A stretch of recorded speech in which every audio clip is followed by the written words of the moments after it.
Olá, divinos e divinas encantados, sejam muito bem-vindos à nossa Cozinha Encantada de hoje. Muito boa tarde, sejam muito bem-vindos. E hoje a gente vai falar sobre um tema que eu particularmente gosto muito, que é as deusas interiores, né? Aquilo que a gente, os arquétipos que hoje estão falados das mulheres e que estão ligadas às grandes deusas. Nós temos hoje no panteão muitas deusas e que a gente vai assimilando algumas coisas, algumas características delas, né? E que a gente vai assim percebendo, eu sigo isso, eu vejo aquilo, eu tenho essa característica, eu tenho esse tipo de comportamento. E as deusas, elas têm uma particularidade que elas vêm com uma força muito grande. Então, você tem as deusas gregas, você tem as deusas romanas, você tem as deusas de várias tradições, de várias, né, mitologia hindu, escandinávia, você tem várias deusas e que muitas vezes elas se assemelham na característica, se assemelham na forma de vida. Então você tem a mitologia grega e a mitologia romana muito as mesmas deusas com nomes diferentes. Então você tem, por exemplo, Vênus e Afrodite, você tem Diana e Artemis. Então elas são mesmas características, as mesmas formas de trabalhar, mas têm nomes diferentes. Então hoje nós vamos falar de 5 deusas e que existe todo um trabalho desenvolvido, um trabalho psicológico desenvolvido a respeito dessas deusas e que a gente vai, né? Eu tenho isso, eu tenho aquilo. No fundo, nós vamos ter, o ideal é que a gente tenha as 5 deusas funcionando dentro da gente. Por quê? Porque cada uma vai ter uma determinada característica, mas em épocas de vidas diferentes, as nossas vidas, né? Dentro da nossa vida a gente tem épocas diferentes em que você está atuando mais com uma deusa, você está vivendo mais aquilo da outra deusa. Então isso tudo faz com que a gente vá evoluindo, que a gente vai crescendo e que a gente vai trabalhando essas deusas dentro da gente. Então quando a gente fala que é o interior, o nosso interior, o que a gente tem ali dentro e que se assemelha mais a nós, que a gente chega e fala, nossa, olha, tem muito a ver comigo, tem muito a ver com a minha história hoje, o que eu estou vivendo, o que eu posso mudar, o que eu posso melhorar, aquilo tudo que você vai, de uma certa forma, adquirindo para você também, ao longo da sua vida. Então essas 5 deusas que nós vamos trabalhar hoje, que a gente vai falar sobre elas, não trabalhar, mas a gente vai falar sobre elas, suas características, um pouquinho né, da história delas, como que elas surgiram aí. E vocês vão ver ao longo do nosso programa aquilo que você fala, nossa, eu tenho isso, teve uma fase na minha vida que eu estava mais chegada a essa deusa, né, me movimento dessa forma, eu ajo assim, então por aí a gente vai. Quais são as 5 deusas que a gente trabalha? E uma forma que a gente trabalha também, eu como psicóloga, o que a gente faz? A gente existe várias coisas, você tem jogos que você pode fazer, mas existe um questionário, e esse questionário eu faço particularmente para mim, todos os anos, para saber em qual deusa eu estou ali mais propensa para aquele ano, o que está, né, ali fazendo, porque você tem uma contagem, você tem aquilo que você, um número de pontos, e a partir dali você tem uma roda das deusas. Então você vai pontuando e aquela que tem uma pontuação maior é aquilo que você naquela hora você tem que ver, você tem que se enxergar, você pode ver que você pode mudar, aquilo que você precisa melhorar na sua vida. E aí existem que pode acontecer de você ter 2 deusas no mesmo ano? Pode. Você pode ter pontuações menores, então uma com 28, a outra com 27. Então você vê que você está ali na transição das duas, mas que pode estar vivendo essas 2 deusas ao mesmo tempo. E a gente vai mudando, a gente vai trabalhando isso. Então, quais são as deusas que a gente essas 5 deusas? Então, nós temos Hera, Afrodite, Ártemis, Perséfone, Deméter, que é a mãezona, Deméter. Então a gente tem as 5 deusas. Então vamos lá. Deméter, Afrodite, Hera, Diana e Perséfone, que é Ártemis, né? Porque você tem a mitologia grega e a mitologia romana, tá? E aí os nomes mudam um pouco. A gente vai trabalhar aqui com a mitologia grega, com os nomes das deusas gregas. Bom, eu gostaria de começar falando sobre uma deusa que é exatamente Afrodite, que é a deusa do amor, que é a deusa da beleza, a deusa da sedução, aquela mulher linda, maravilhosa, aquela mulher que, né, todo mundo, quando ela passa, todo mundo para, que é aquela mulher que ela realmente é o feminino, é o sagrado feminino, ela se coloca como uma personificação da própria mulher, da essência da mulher. A mulher feminina, a mulher bela, a mulher que seduz, a mulher que tem desejos. Então, Afrodite, ela é uma... Vamos falar um pouquinho da história dela, né? Ela surge das espumas de ondas do oceano. Por quê? Porque Cronos, ele acaba decepando os órgãos sexuais de Oronos. Então, aquilo é espalhado no mar e a espuma daquele esperma é onde nasce Afrodite. Então, ela tem essa ligação com o sexual muito grande. Só que foi muito deturpada a imagem dela.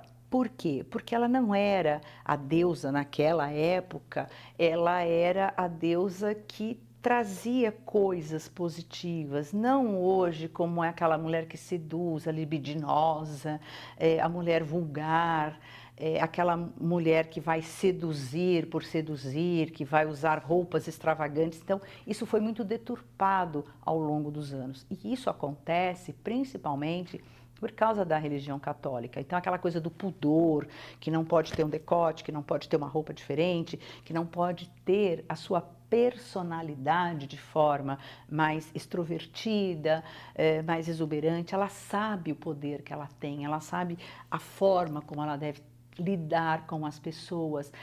Aonde ela chega, ela é vista, ela é atração, ela conquista mesmo, não é uma questão de sedução, mas ela conquista os homens, ela conquista as pessoas, ela cria inimizade por conta de ser muito bonita ou de ser muito requisitada, né?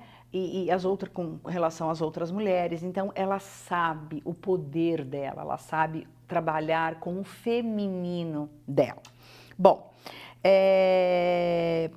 geralmente os artistas exaltaram muito Afrodite. Então você tem, e Afrodite, lembrem-se que tem a Vênus. Então ela foi muito com esculturas, com pinturas, com poesias. Então ela foi enaltecida naquela época e depois ela foi também muito enaltecida com relação à Idade Média. Então vem dessa fase essa deusa, né, nua, com seios e muito bonita, então isso foi com que denegrisse um pouco a imagem dela, tá? Bom, a sexualidade dela antigamente era visto como um dom sagrado, a feminidade, não era algo que hoje a gente vê que tem que ser o vulgar, aquela coisa mais assim, tá? Bom, como eu falei, né, ela era uma presença sensual, era como um sol glorioso, então onde ela entra, ela brilhava, e ela brilha, essa é uma das características, aonde ela chega, ela vai brilhar. Então, é aquela mulher que vai ser vista, que é aquele holofote. Então, quando você vê uma Elizabeth Taylor, uma Marilyn Monroe, quando você vê uma Angelina Jolie, então são mulheres que sabem lidar com a sua presença. Entretanto, o que acontece? Pelo fato da beleza, porque aquele é um passaporte, né? Onde ela vai, ela é notada. Então, ela tem mais prioridade entre as coisas que têm que ser feitas. Então, principalmente na área das artes, grandes modelos, você vê atrizes, você vê, por exemplo, Hollywood, ela é toda voltada para isso, para beleza física, escultural, o corpo escultural, a beleza no rosto. Então, os jeitos de ser, a forma feminina, a delicadeza. Só que ela traz também uma coisa muito perigosa, porque às vezes ela só conquista isso. Então são aquelas mulheres lindas, maravilhosas, mas vazias. E isso foi uma coisa que foi trazido, que era assim: a mulher bonita tem que ser burra, né? A mulher bonita, ela não conquista o espaço por ela, pelas qualidades intelectuais dela ou pela conhecimento, não, ela conquista pela beleza, e muito foi usado em relação a isso, né? Os homens as desejam e muitas vezes eles usavam delas para isso. Então, uma coisa que realmente fica hoje, muito distorcida, eu acho. O Afrodite, ela está ligada ao amor, ela está ligada à beleza, ela está ligada a muita coisa nesse sentido, mas principalmente ao sexo. Principalmente é só a beleza, então vou fazer uma plástica para ficar linda, maravilhosa. É aquela pessoa que tem o seu jeitinho, vai atrás, ela quer aquilo para ela. É uma das características dela ser, né? Hoje ela domina muito a indústria da moda, domina os cosméticos, domina a televisão, né, as artes em si. Então é uma deusa que ela fica muito ligada nisso, tá? E Afrodite também, ela traz uma coisa que é assim, ela é muito glamurosa, né? Ela tem a atenção dos rapazes, mas só que ela tem ou é uma bênção ou é uma maldição. Isolada por outras mulheres, admirada pelos homens, né? E se sentem atraída por homens mais velhos. Então, isso tudo que eu estou falando, gente, são características de uma mulher Afrodite. Outra coisa, ela pode se tornar uma mercadoria. Muitas vezes é o que está acontecendo. Então, quando ela é jovem, quando ela está bonita, ela está glamurosa, todo mundo vai atrás, todo mundo corre atrás. E ela lida depois de uma certa idade, ela vai lidar com o quê? Com a falta de interesse, as mudanças corporais. Então, são aquelas pessoas que, como são muito vaidosas, elas têm que fazer alguma coisa, elas têm que ser daquele jeito, elas têm que estar bonitas o tempo inteiro, elas têm que ser assediadas o tempo todo, ter atenção das pessoas.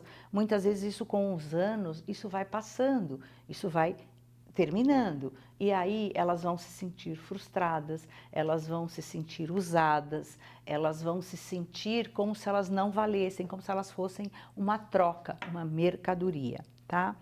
Mas muitas também vão ter relacionamento com homens mais velhos, por terem que sentir essa segurança, por terem que se sentir amadas. Outras vão ter muitos casos, vão ter amantes, né? Então, Afrodite, ela teve muitos amantes, ela teve muitos amores. Ela foi casada com Hefestos, que era um deus, ele era o deus da forja, do ferro, do metal. Só que ele era coxo, foi um acordo que o pai, que Zeus, fez com Hefestos, e ele se casa com Afrodite. Entretanto, óbvio, Afrodite não o amava, era um casamento de conveniência, e ela acaba tendo vários amantes, entre eles Ares, Apolo, Hermes, e por aí vai, a lista é grande. Então, muitas vezes ela tem amores fora, porque ela se apaixona, e tem os amantes. Isso é a nossa Afrodite. A gente vai dar um intervalinho, falei muito sobre Afrodite, mas eu queria falar sobre as outras deusas na segunda parte do programa. A gente vai dar um intervalo e a gente volta já já. Olá, divinos e divinas encantados! Quero convidá-los a assistirem o nosso programa diariamente, às 1h30 da tarde. E quero convidá-los também para que vocês me sigam nas nossas redes sociais, @adivinalinha, e @sacerdotisa Thaís Pavanelli. Ali vocês vão ter informações, vocês vão ter grandes coisas acontecendo e eu espero todos vocês. Então venham para a Cozinha Encantada, a gente traz convidados especiais e sempre um assunto diferente para vocês. Tá bom? Até lá e venham com a gente. Retornando, vamos falar das outras deusas. É que a Afrodite realmente é a deusa mais falada, né, mais conhecida e tal. Mas vamos falar das outras deusas. Nós temos aqui Deméter. Deméter é a mãe de todos. Deméter é aquela deusa que ela cultiva a maternidade, ela está ligada a essa parte toda, não só de reprodutora, mas também de fertilidade da terra, é aquela que cultua, né? Os agros também, a parte toda agrária, então a colheita é aquela que vai colher, é aquela que vai ter essa coisa. Deméter, ela é, às vezes as pessoas falam, é a dona do lar, é aquela rainha do lar, é a que vai ficar em casa, que né, não vai ter nada. Não, pelo contrário, ela é aquela que deixa o caminho pronto para os filhos, ela se dedica muito, ela gosta de ser mãe, ela é aquela mãe dedicada, educadora, tá? E do lar. Ela rege a gravidez, a maternidade e ela é parte integrante da colheita. Ela defende com unhas e dentes a família, ela defende com unhas e dentes principalmente seus filhos, tá? Ela tem, né, os três, se a gente for pensar a deusa tríplice, né, a jovem, a mãe e a anciã, mas essa jovem, ela já se prepara para a maternidade, ela quer ser mãe, ela quer viver este momento da maternidade, tá? Depois, a adulta, ela vai ser a mãe, ela vai poder ter esse prazer de ter essa maternagem e como avó, como cuidado, tá? A próxima deusa que a gente vai falar é Hera. Hera, ela foi casada com Zeus, então ela era a rainha do Olimpo. O Zeus era o rei, o deus maior, e ela era a deusa maior. Só que ela é aquela deusa que controla tudo. Ela é aquela mulher que tem uma soberba, ela é aquela pessoa que ela se coloca nas coisas. Então ela vai ser a líder, ela vai fazer algo, ela tem muita iniciativa, só que ela sabe o poder dela e ela rege muito as coisas tradicionais, então o casamento, ter os filhos, ter uma família linda, maravilhosa, né? A família doriana, muitas vezes essa família não é a família feliz, mas ela se coloca como, geralmente, ela é esposa de grandes executivos, presidentes da República, você vê, né, aquela mulher de ferro, é aquela mulher que vai e faz, que tem o poder. Então você tem aí as rainhas, Elizabeth I, Elizabeth II, Vitória, Rainha Vitória, que são mulheres que os homens as veem, né, de uma forma poderosas também. Atrás de uma grande mulher existe um grande homem. Então, muitas vezes elas são traídas por esses homens, mas elas se colocam sempre sendo, como que eu vou dizer? Elas se sacrificam para ter o perfeito. Então a Hera é muito isso, mas ela é muito forte, ela tem uma força muito grande, né? Ela é ciumenta, ela é possessiva, mas é a deusa do casamento, da tradição familiar e da tradição mesmo, né? De família do casamento. Então foi como eu falei, Margaret Thatcher, Angela Merkel, agora a Giorgia Meloni, que é a primeira-ministra da Itália, e que é isso, ela é muito organizadora e ela rege realmente a tradição. Ela impulsiona o marido ao poder, é uma mulher que tem presença, geralmente é a matriarca da família, sabe? Antigamente não tinha, né? As matriarcas, é bem isso, tá? Bom, outra deusa, Artemis, ou Diana, a caçadora, é aquela que vai atrás, que busca, é aquela que gosta de viver ao ar livre, é aquela que é independente. Geralmente são as ginastas, bailarinas, tudo aquilo que está voltado à parte física da mulher. Então ela gosta de viver ao ar livre, ela gosta dos animais, ela gosta de ter a sua independência, a sua liberdade. Então é aquela, né, vou alçar meu voo, eu vou atrás, está muito ligado aos animais. Artemis, ela tinha 2 animais que estavam sempre presentes, que era o urso e o veado. Então você vê, você tem algumas estátuas, algumas pinturas em que você vê ela com o arco e a flecha, e ela tem, principalmente com essa coisa do arco e a flecha, gente, ela tem foco. Quando ela vai mirar, porque ela é caçadora, ela vai comer a caça dela, ela vai sobreviver disso, mas ela também tem um respeito muito grande pelos animais. Então, é aquela mulher que vai ser protetora de animais, que vai ter ONG, né, que vai estar bem ligada a essas coisas, mas também uma maternagem, né? Mas ela gosta de viver ao ar livre, muito solta, né? E ela vive disso. Ela, sabe aquelas xamãs nas aldeias? Era assim também, né? Porque ela conseguia entender isso, tá? Também, jovem mãe anciã, é a deusa mais antiga que tem. Ela é muito corajosa, destemida, ama a liberdade e ela vai atrás das atividades físicas. Então, ela é forte, ela é toda saradona, né? Bom, e aí a gente tem também, ela é aquela que tem, ela é feminina, ela sabe que ela é uma mulher feminina, ela sabe que ela tem a feminilidade dela, mas assim, ela sabe que ela tem essa, mas se ela tiver que brigar de igual para igual, ela vai. Ela consegue entender essa força que ela tem, essa desenvoltura, né? Que ela vai ter. E ela planeja e ela tem foco. Lembra do arco e flecha que ela mira e ela acerta? É bem isso. Só que quando ela é humilhada, a bichinha não é fácil. Ela vai lá e se vinga do mesmo jeito em que ela foi humilhada, que ela percebe. Então ela tem esse lado aí de vingança. Bom, a próxima deusa e última deusa aqui é Perséfone.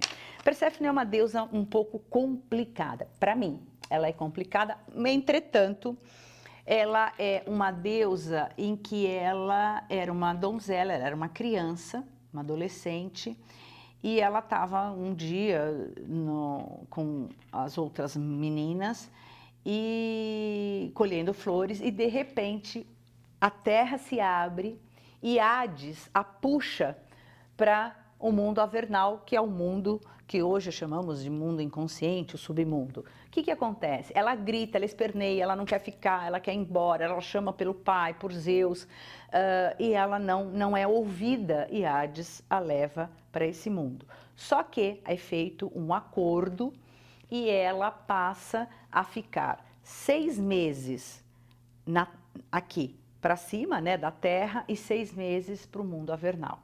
Então, esse é o que a gente chama de verão, né, primavera, verão, outono, inverno, porque ela vai também estar ligada a essas estações. E ela, geralmente, a mulher Perséfone foi a mulher que sofreu muito, sofreu na infância, ou ela teve uma grande perda, ou perdeu os pais, ou ela foi abusada sexualmente, ou ela teve um trauma muito grande. Então, ela vai ser o quê? Ela vai ser aquela mulher mais introspectiva, ela vai ficar sozinha, ela vai ter comportamentos mais de isolamento, e que isso acaba, dentro de uma família, trazendo assim, nossa, mas como ela é estranha nesses comportamentos, como ela... Não, ela só quer estar com ela, mas geralmente pode acontecer dela ter muita depressão, aquela pessoa que está o tempo todo com alguma dor, alguma coisa atrapalha o crescimento dela. Então, ela vai ter que trabalhar muitas coisas, ela vai ter que elaborar essas perdas, elaborar esses traumas. Ela pode se voltar para as drogas, ela pode se voltar, principalmente se ela teve pais que tiveram, né, que passaram por essas coisas, ou morte, ou pais alcoólatras, pessoas que realmente ela sentiu uma perda muito grande. Então, Perséfone, ela trabalha muito a intuição dela, a mediunidade, ela está muito ligada a essas coisas dos espíritos, essa coisa espiritual, essa mediunidade, ela vive, é ela que faz a ligação entre a vida e a morte, né? É ela que acompanha os mortos em sua trajetória. Então, em sua viagem, né? Então ela é uma deusa muito complexa, ela é uma deusa que vai para baixo. Então, o que a gente vai fazer? O que eu quero propor para vocês? Qual deusa você se assemelhou mais? Qual deusa está mais no seu interior, aquilo que te chama mais atenção, aquilo que o seu comportamento é mais parecido? Foi como eu disse, nós vamos passar épocas de vida diferentes, nós vamos passar entre muitas dessas deusas e que a gente vai, em algum momento da nossa vida, viver alguma coisa delas. O que eu quero propor para vocês, eu vou fazer um workshop agora, dia 31 de agosto, é um sábado, será das 2 às 6 horas da tarde, para você descobrir a sua deusa interior. O que está neste momento, qual é a deusa que está ali atuando ou que precisa atuar para você? Nós vamos ter os questionários, a gente vai falar minuciosamente sobre cada uma delas, os seus comportamentos, aquilo que estão, no que elas estão ligadas. Então vai ser dia 31 de agosto, as vagas são limitadíssimas, porque a gente vai trabalhar com vocês, uma por uma, para a gente entender aquilo que está se passando com vocês. Então, quem tiver interessado, entra sacerdotisa Thaís Pavanelli no meu Instagram, entrem no direct, deixem o seu nome, o seu contato, que eu vou conversar com vocês, explicar um pouco mais como que vai ser esse workshop e o que a gente pode ajudar e trabalhar com vocês, tá bom? Um grande beijo, eu espero poder ter passado um pouquinho dessas 5 deusas para vocês e aquilo que a gente pode, de repente, transformar a nossa vida, tá bom? Um grande beijo para vocês e até o próximo programa. Até!